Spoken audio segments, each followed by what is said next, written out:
و یەکێک لەو تەوەرە سەرچیانەی کە لە لووتکەی گیانی حکوومەتەکان گرنگی پێدەدرێت بابەتی بە ئەلکترۆنیکردنی دامەزراوە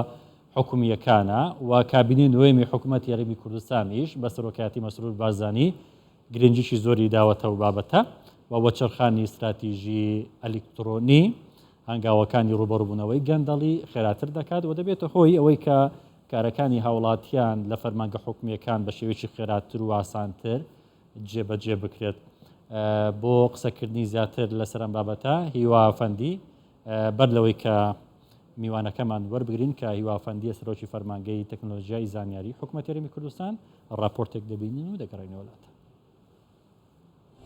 وەرزەرخانی استراتیژی ئەلکترۆنی کە بەشێکی گرنگە لە هەنگاوە چاکسازیەکانی کابینەی نوێمی حکوومەتی هەرێمی کوردستان بە سەرۆکایەتی مەسرور بارزانی ژمارەی زۆر سوودی گرنگی لە ئاسانکردنی جێبەجێکردنی کاروباری هاوڵاتیان و خێراکردنیان لە دام و دەستگا حکوومیەکان هەیە. لە گوتاری ڕاگەیاندنی وەرزەرخانی استراتیژی ئەلکترۆنی سەرۆکی حکوومەتی هەرێمی کوردستان ڕاگەیاند بنیادنانی ژێرخانی دیجیتاڵی خزمەتێکی زۆر بە دەستگاکانی حکوومەتی هەرێم دەکات بۆ ئەوەی کارەکانی هاوڵاتیان خێراتر و ئاسانتر جێبەجێ بکەن.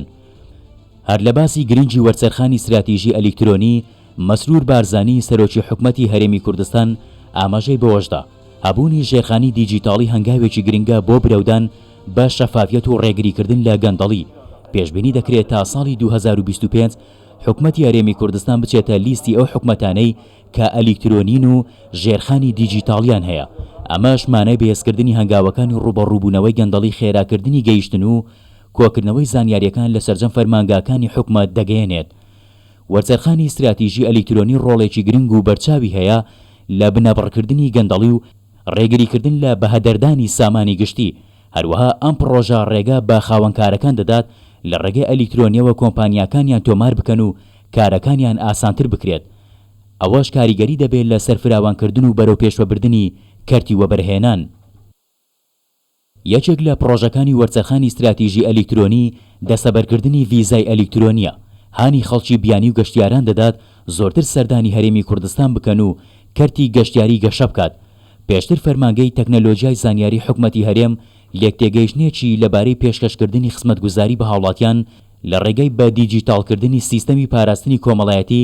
لەگەڵ ڕێکخراوی خۆراکی جیهانی واژۆ کرد. بەپێی لێکتێگەیشتنەکە ژێرخانی دیجیتاڵی دەبێتە هۆی بەهێزکردنی پاراستنی سیستەمی کۆمەڵایەتی و دڵنیابوونەوە لەوەی ژێرخانی دیجیتاڵی دەبێتە هۆی ئەوەی توێژە جیاوازیەکانی کۆمەلگا توانای گەیشتنی دادپەروەرانەیان هەبێت بە سیستەمی پاراستنی کۆمەڵایەتی. سەرباری ئەمانش بە دیجیتاڵکردنی حکوومەت و وەرزەرخانی استراتیژی ئەلکترۆنی ڕێگە بە هاوڵاتیان دەدات لە یەک سەرچاوی فەرمیەوە سەرجەم داتا و زانیاریەکان بەدەست بخات و متمانەی نێوان هاوڵاتیان و حکوومەت بەهێز دەکات. یەکێک لە هەنگاوەکانی حکوومەتی هەرێمی کوردستان بە ئەلکترۆنیکردنی دام و دامەزراوەکانی دام و دەستگاکانی حکوومەتی هەرێمی کوردستان بوو. بۆ قسەکردنی زیاتر لەسەر ئەم بابەتە هیوافەندی سەرۆکی فەرمانگەی تەکنۆلۆژیای زانیاری وەردەگرین. کاکی وام کاتت باش سەرەتا دەمەوە بپرسم کە گرنگی بەشداری سەرۆکی حکوومەت لە لووتکەی گیانی بۆ حکوومەتەکان چییە و کوردستان چۆن دەتوانێت سوود لەم دەرفەتانە وەربگرێت؟ بەڵێ زۆر سوپاس و سلااو ڕێزم هەیە بۆ بینەرانی بەڕێز. بێگومان شانشینی یەکگرتووی ئیمارات وەکو یەک لە وڵاتانەیە کە لە ماوەی کەمتر لە 50 ساڵ لە تقریبان توانین بڵێن لە هیچەوە بەرەو پێشکەوتووترین وڵاتانەوە هەڵکشاوە. یعنی تەجروبەیەکی زۆر باشیان هەیە لە حکومڕانی و کەمکردنەوەی کورتکردنەوەی ئەو ڕێگای کە پێویستە بیبڕین بۆ سەرەوە. ساڵانە لە لووتکەی جیهانی حکوومەت یان حکوومەتەکان بە هەزاران بەرپرسی گەورەی وڵاتان بەشداریکەن بەدەیان سەرۆک وەزیران و بە سەدان وەزیری بەڕێسەردانی ئەو لووتکەیەکەن لەوێ ئەو تەجروبەی کە ئەو وڵاتانە هەیەە لە حکومڕانی لەگەڵێکتری تاوتوێ دەکرێت دەرگاکان ئەکرێنەوە سوود لە تەجروبەکان وەرەگرێت بەهۆی ئەوەی کەسایەتی زۆر ناسراوی زانستی و دەستڕۆشتوی جیان لەوێ بەشدارن پەیوەندێکی باش و بەهێز دروست دەکرێتن. ئەوەی کە بەڕای منەوە زۆر گرنگە ئەوەیە کە جەنابی سەرۆک وەزیران زیاتر لە سێ هەدەفی سەرەکی هەیە لە بەشداریکردن لەو لووتکەیە، بەڵام سێ گرنگەکانیان ئابووریە ینی کردنەوەی دەرگاکانی کوردستان و بەتابەتی لە ڕووی پیاکردنی بازار بۆ بەرهەمەکانی کشتتوکاڵی هەرێمی کوردستان لە چوارچەوەی فڕەهاندکردنی ئەکۆنۆمی و ئابووری کوردستان کارتی توریسمە و هەروەها لە ڕووی ئەنەرژی سێکتەر هەدەفی دووەمی کە زۆر بەلای کە بۆ هەرێمی کوردستان گرنگە و جگەی بایەخە لە ڕووی گافتێک و فینتێکە یعنی ئەو تەکنۆلۆژیانەی کە بەکاردێنەوە لە حکومڕانی کاکیوە ئیمارات لەم بەشەدا یاخود لەم بابەتەدا قۆناغێکی باشی بڕیوە ینی گرنگترین تەوەرەکانی ئەم ساڵی لوتکەکە چیە گەر زانیاریت هەبێ و کوردستان لە چ بەشێکی ئەم پرۆسەیەدایە چۆن نەتوانێت گرنگی زیاتر بۆ بابەتە بدات کوردستان تەبان تەوەری گرنگی ئەو لوتکە زۆرن لە هەرە گرنگکانشان پۆلیسیە دیتا دریڤن دیسیژن میکینگ ینی بڕیاردەن لەسەر ئاساسی دیتا ئاسانکاری لە خزمەتگوزاری و خزمەتگوزارێکی باشی بە تێچوویکی کەمتر ینی تەوەرەکان زۆرن کە ناتوانن ئێستا بە یەکجار باس بکرێتن ئەوەی کە بۆ کوردستان مهمە ئەوەیە کە لەوێ کوردستان دەستگەیشتی ئەبێت بۆ ئەو جیهاتانەی کە ئەو چارەسەرانیان دۆزیوەتەوە کوردستان ئەتوانێت سوود وەربگرێت لەو تەکنۆلۆژیانە و ئەو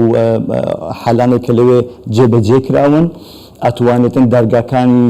ئەو دەرگە داخراوانەی کە بەرە ڕووی بن تا ئێستا بکرێنەوە بۆی کە بتوانین کارێکی خێراتر بکەین کارێکی باشتر بکەین بە تێچوویەکی زۆر کەمتر دەست گەیشت هەبوون بۆ ئەو تەکنۆلۆژیانە بەخۆی زۆر گرنگە ئەوەی کە جەنابی سەرۆکوەزیان ئەیکات ئەوەیە کە ئێمە بتوانین پەیوەندی دروست بکەین و دەستگەشتمان هەبێتن بۆ ئەو جیهاتانەی کە خزمەتگوزاری دیجیتالی پێشکەوتویان جێبەجێ کردووە چۆن جێبەجێیان کردووە لە سەرکەوتن و شکستەکانیان سوود وەربگرین و هەروەها ئەوەی کە زۆر گرنگە ئەوەیە کە بتوانین دەستگەشتمان هەبێتن بۆ دیجیتال بانکینگ ینی گەورەترین کۆسپ و تەگە لە بەردەمی حکوومەتی هەرێمی کوردستان لە ئێستادا خزمەتگوزاری دیجیتالەکان نین ئەوە ئێمە خەریکین چارەسەریان دەکەین کێشەی سەرەکی ئێمە لە کارتی بانکیە ینی دیجیتال بانکینگ و بانکینگی پێشکەوتو بە شێوازە کە بتوانێتن خزمەتگوزاری بانکی شیا و پێشکەش بە هاوڵاتی بکات دەست گەیشت هەبوون بۆ ئەو شوێنانە بۆ ئەو جیهاتانەیە کە بتوان یارمەتیمدان لە بوارە لە تەوەرە هەرە سەرەکیەکانی جەنابی سەرۆکوەزیران لەو بەشداریکردنی لەو لوتکەیەدا بەڵێ کاکی و ئەولەوێتی ئەم کابینەیە گرنگیدانە بە تەکنۆلۆژیا و هەنگاوەکانی بۆ حکوومەتێکی ئەلکترۆنیە لە زۆرێک لە کایەکان کە دەبیندرێت ئەم کۆربەندەش بەلایەوە زۆر گرنگە ئەنی ئێوە تا چەند ئامادەکاریتان کردو بۆ ئەوەی پەیوەندیەکانی هەرێمی کوردستان و ئیمارات لەم سێکتەرەدا زیاتر پێش بخرێت دەنگی جەنابەت قاتە بەگەر بتوانین پرسیارەکەم بۆ دووبارە کاکیوە مەبەستمەوە بوو کە ئەم کابینەیە گرنگی زۆری بە بابەتی ئەلیکترۆنیکردنی دام و دەستگاکانی حکوومەت داوە و ئێستاش کاری بۆ دەکات هەوڵێکی زۆریش دراوە و دەرەنجامێکی باشی هەبووە بەڵام ئەم لوتکەیە تا چەند دەرفەت بۆ ئێوە دەرەقسێنێت بۆ حکوومەت دەرەقسێنێت کە بتوانێت هەنگاوی باشتر بهاوێت بۆ بە ئەلیکترۆنیکردنی دام و دەستگاکانی حکوومەت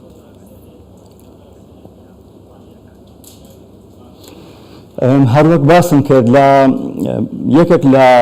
ڕووە باشەکانی تەکنۆلۆژیەکان ئەوەیە کە کێشەکان بەس لە شوێنێکی تایبەت نین تا حەلێکی تایبەت بۆ شوێنە هەبێتن کێشەکان لە هەموو وڵاتان هەبووە لە هەموو حکوومەتەکان بەڕێوەی کێشانە بوونەتەوە و ئەو چارەسەرانەی کە دۆزراونەتەوە ئەتوانین لە شوێنێکی وەکو ئەو لوتکەیە ئەو چارەسەرانە باس بکرێت لە ڕێگای پەیوەندیە نێودەوڵەتەکانەوە لەگە پەیوەندیەکان تایبەتی حکوومەتەکانەوە ئەو چارەسەریانە ئەو کێشانە گفتوگویان لەسەر بگرێتن ئەو چارەسەرانە بخنێت بەردەستی ئێمەشەوە بۆی کە پێویست نەکات جارێکی ترشێک لە سەرتاو بگرن ئەگەر حەلێکی تایبەتی بۆ هەیە حکوومەتی ئیمارات لەو حکوومەتانەیە کە لە ڕووی دیجیتالیەوە زۆر پێشکەوتون و بە سەدان کێشەی سەرەکیان بە شێوەی زۆر مۆدرن چارەسەر کردووە ئەو جیهاتانەی کە یارمەتی ئەو حکوومەتیان داوە دیارن ئەو شوێنانەی کە ئەو تەکنۆلۆژیانە بەکاردێنەوە دیارن ئەوە ئەبێتە هۆی ئەوەی کە پەیوەندی باش لە بینی ئێمە و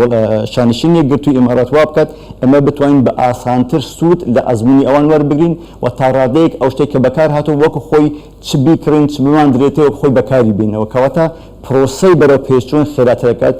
پێویست ناکات ئێمە هەر 50 ساڵ بخاین تا سەرەکەوین ڕەنگە ئەمە بتوانین بە ماوەیەکی زۆر کەمتر ڕێگاکی زۆر درێژتر ببرین بەهۆی کە پێویست ناکەتەن ئەزمونەکان دووبارە بکەینەوە بەڕاستەخۆ سوود لە ئەزمونەکان وەربگرین کاکی وا سەردەمی تەکنەلۆژیایە و سەردەمی داتا و گرنگجیدانە بە داتاکان ئایا فەرمانگەکەمان لەم پرۆسەیەدا چی کردووەوە چیتان لە بەردەستە چ پلانێکتان هەیە بۆ پێشخستنی زیاتری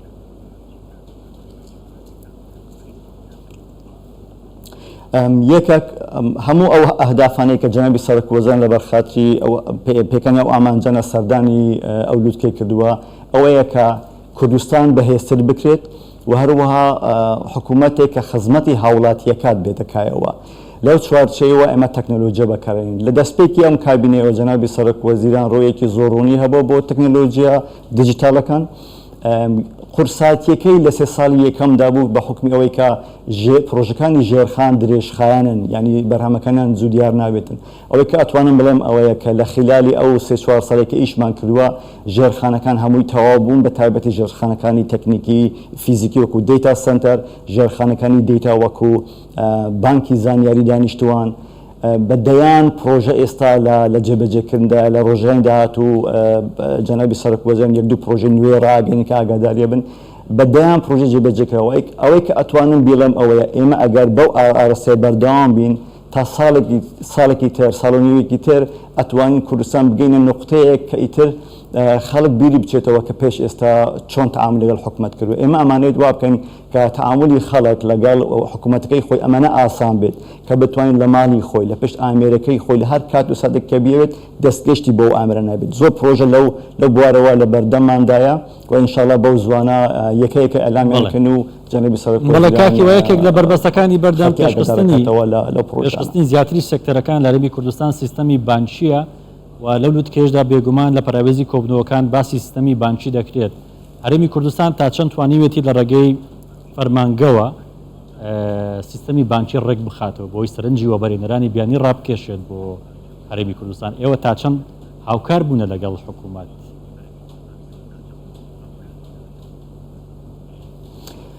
بابەتە ئەو پرسارێکی زۆر گرنگ و لە جێ خۆیەتی بوونی سیستەمێکی پێشکەوتووی بانکی شتێکی هەرە گرنگە ینی لە شروعی سەرەکی پێشکەوتنی دیجیتالی هەوڵاتێکایە کوردستان بە تایبەتی و عێراقش بەگشتی بە حکومەی کە هەرێمی کوردستان بەشێک بۆ لە عێراق لە ڕووی کارتی بانکی و پێش نەکەوتووە زۆر ئێستا لەو 1-2 ساڵەیە هەندێک خزمەتگوزاری بانکی لایەن هەندێک جهاتەوە ئەبین کە خۆشبەختانە بەرە پێشەڕوات بەڵام ئەوەی کە جێی دڵخۆشی ئەوەیە کە لە ئاستی ئۆفیسی خودی جەنابی سەرۆک وەزیران تیمێکی تایبەت ئیش لەسەر چارەسەرکردنی کێشەی بانکیەکان و خەبەری زۆر خۆش لەو چەمانگەیدا بێتن ئینشاڵڵا لە ئارادایە کە هاوڵاتیان بتوانن بە شێوازێکی زۆر پێشکەوتوو تەعامل لەگەڵ حکوومەتەکەی خۆیان بکەن لەگەڵ یەکتریش بکەن کە پەیوەندیداری ئیشی بانکی بێت بە کورتی حکوومەت ئەوێ بتوانێت بە شێوازێکی مۆدەرن و بانکی ئەوەی کە لە سریەتی وەکو پارە وەکو بڵێن کەرنسی بگەینتە هاوڵاتی و هاوڵاتیش ئەبێ بتوانێتن بە شێوازێکی دیجیتال و بە ئاسانی ئەو پارێکە لە سەرەتی بداتە حکوومەت ینی پارەدان و پارەوەرگن هەردووکە بێتە دیجیتالی پلانی زۆر توکمە لە ئارادایە لەگەڵ جەتی زۆر باشی نێودەوڵەتی کۆنتراکراوە و ئەختراوە کە ڕاوێژمان بدەنێ لە مەراحلی پێشکەوتوی ئەو بابدان و ئینشاءالله ئەوەش لەو شتانەیە کە لە خلالی ئەو چەمانگەیدا بێتن بەرهەمەکانی دیارە بڵێ کاکی وایەکێک لە هەوڵەکانی حکوومەتی هەرێمی کوردستان کرانەوەی هەرێمی کوردستانەوە بەڕووی جیهانی دەرەوە بە تایبەتی لە ڕووی بازرگانی و بەرهێنانەوە چۆن توانراوە لە ڕێگەی داتاکانەوە هاوکاری و پاڵپشتی حکوومەت بن بۆ باشترکردنی سیستەمی بەڕێوەبردنی حکومڕانی لە هەرێمی کوردستان و داڕشتنی پلانێکی گونجاو و کاریگەر لەم بوارەدا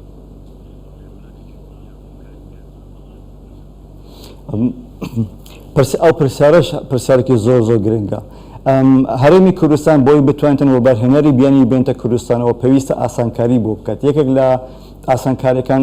سیستەمێکە بە ناوی بۆردە کۆنترۆل سیستەم کە جەنابی سەرۆک وەزیران دیسان پێڵمەوە لە چەند ڕۆژیدا بێت ئینشاءالله ئەو سیستەمە ئەلامەکات پرۆژەیەکە کە ئاسانکاریەکات بۆ ئەوەی کە خەڵک بە ئاسانی بتوانێتن ویزەی هەرێمی کوردستان وەربگرێت و لە ناو خودی هەرێمی کوردستانیش سیستەمەکان بە شێوازێک تەعامل بکەن بۆ ئەوەی کە ئەو کەسە بە کەمترین توش بوون بۆ ئەوەی کە سەردانی شوێنی بکاتن بتوانێتن کارەکانی خۆی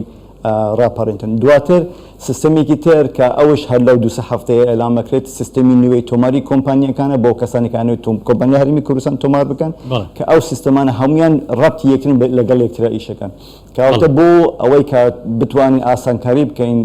کردنەوەی کوردستان بەرەو دەرەوە یەکەم شتەوەی کە هاتنە ژوورەوە بۆ کوردستان بە ئاسان بکەن لە ڕێگەی سیستەمەکانی ڤیزای کە باسم کرد و دواتر ئەو کەسانی کە سەرمای خۆن هێنە کوردستانەوە بتوان بە ئاسانی کۆمپانیا تۆمار بکەن بۆی بتوان بە ئاسانی بیزنسی خۆیان لە کوردستان ڕاپەڕن و کەمتر تووشی کێشە و ئاریشە بن و ئەوەش ئەگەر بێت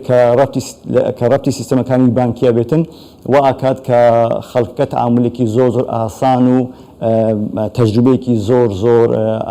نەرمی هەبێتن لە هاتن بۆ کوردستان و لە بازرگانیکردن لە هەرێمی کوردستان. ڕێسی وافەندی سەرۆکی فەرمانگەی تەکنۆلۆژیای زانیاری سوپاس کە لەگەڵمان.